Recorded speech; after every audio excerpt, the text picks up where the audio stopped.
Hello, welcome back to the woods, and welcome back to a video where we're going to take another look at this, my little homemade bush pot, or to be precise, what I've put in it.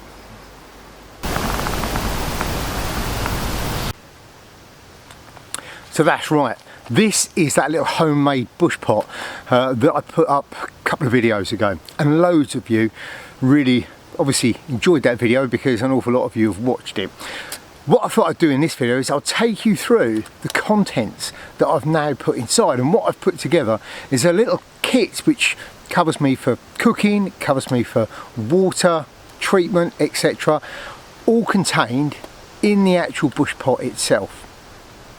So as with all things, I try to keep stuff as reasonably priced as possible. So I've tried to include as many homemade items as I could and as many low cost items I could. So if you're on a budget, well, this could be just the kit for you. So as you can see, there's quite a bit of kit in here. And what I'm going to do is I'm going to take you through it one item at a time, and hopefully it will give you a few ideas of stuff that you could put in your one of these.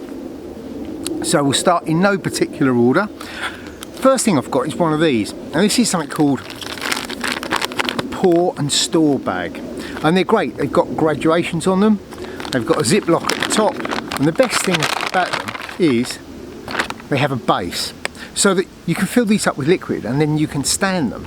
So they're a sort of collapsible measuring jug. They're also a very good way of having something with you can use for gathering water if you're scooping water up from a stream or a pond or a lake. This is just the item, and it fits in very well with the rest of the kit that's in here. Go with that, I've got one of these, and this is one of my little parachute nylon water filtration bags. So I can gather water in my pour and store bag, I can then filter it through one of these into my bush pot to boil my water up to get my water nice and safe to drink. This gets rid of the sediment, and boiling it gets rid of the bacteria and the nasties that are going to make you poorly. As I said, this is a little homemade one. I sell them sometimes on the shop, but if you go back into my simple gear projects, I think it shows you how to make these in simple gear project number 2. They're ever so quick and easy to do. They don't take a huge amount of skill, and the materials don't cost a great deal at all. So have a look at it, give that a go. Next up in there, I've got this little green bag, and in here I've got one of these little plastic bottles that you get when you go on holiday for putting liquids in, and my missus had one left over, so I've repurposed it. It's now a little bottle for carrying methylated spirits in. Wrapped in a bit of duct tape. It's got the little cap on it that you can click and it allows fluids out, click it back and it locks them off. So all round, great little bit of kit, and this will give me a good couple of brews out of the amount of fuel that I've got in there. To go with that, in my little mesh bag, if it wants to come out, I've got this, and this is a little meth burner. There is a video in my how-tos on how to make one of these. They're very, very simple. All they are is a tomato paste can and a little tuna snack can with a little bit of loft insulation jammed in around the side. It makes a very efficient little burner, and the other great thing with it is it doesn't need a pot stand. Your pot sits straight on top of there. So if I can't have a fire, I've still got a means of getting some hot water on the go.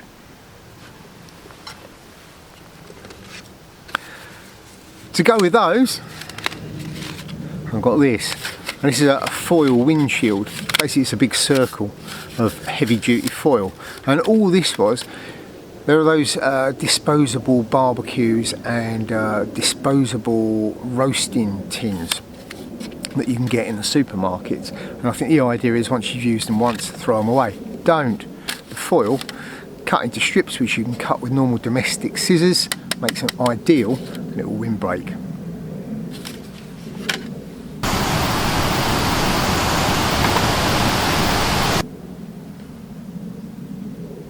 Now next up, to keep my pots and pans clean, I've got a little scouring pad, not a full size one. I've just cut it down a little bit because I don't need a full size one.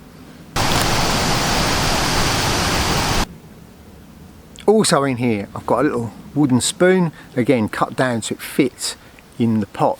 Now I could just take one out of the kitchen drawer at home I suppose, but it's nice to have a nicely carved personalised one rather than something that's just a bit of stainless steel.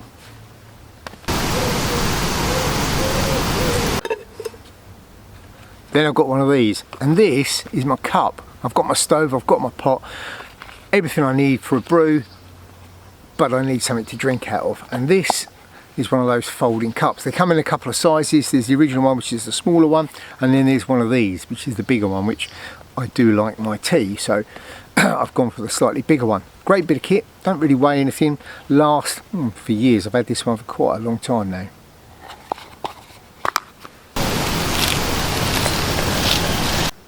Now my last few bits of kit are all concerned with preparation of food.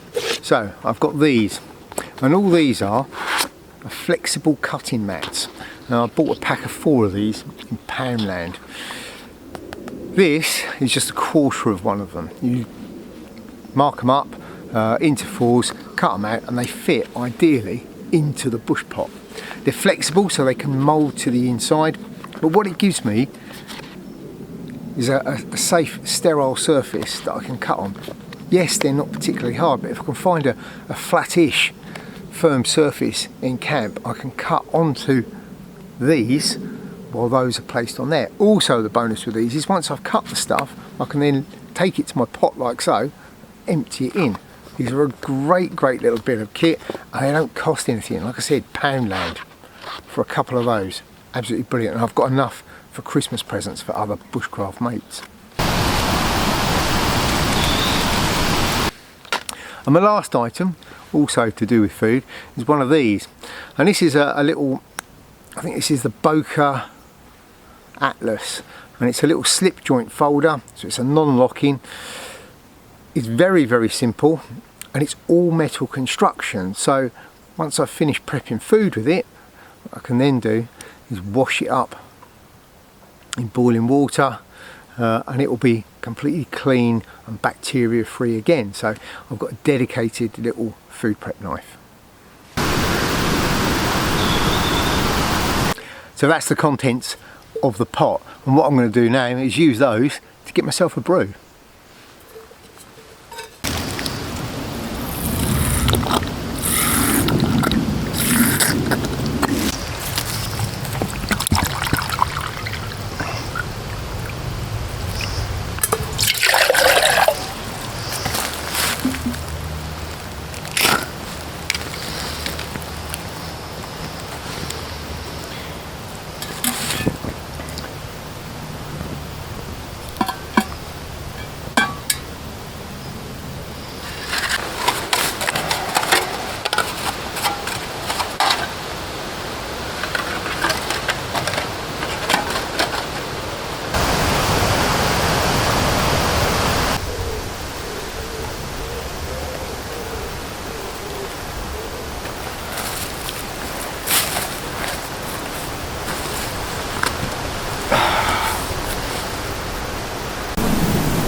So there you go, that is the kit, or at least part of it, in use.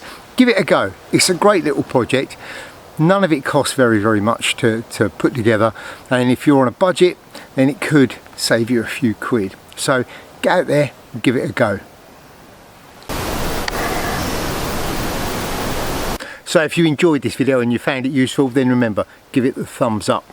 Also, if you haven't already, then remember to subscribe to the channel and hit those notifications so that you know when I've got new videos coming out, and I've got quite a few ones planned.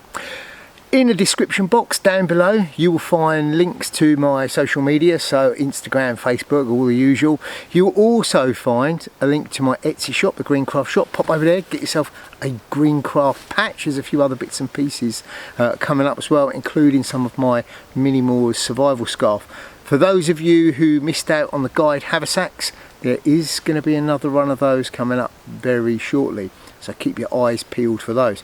Talking about keeping your eyes peeled, also keep an eye on the channel and the social media, because I'm going to be giving more details of the Morskahanski Memorial Weekend, which is going to be coming up in December. So keep your ears open, your eyes open for that.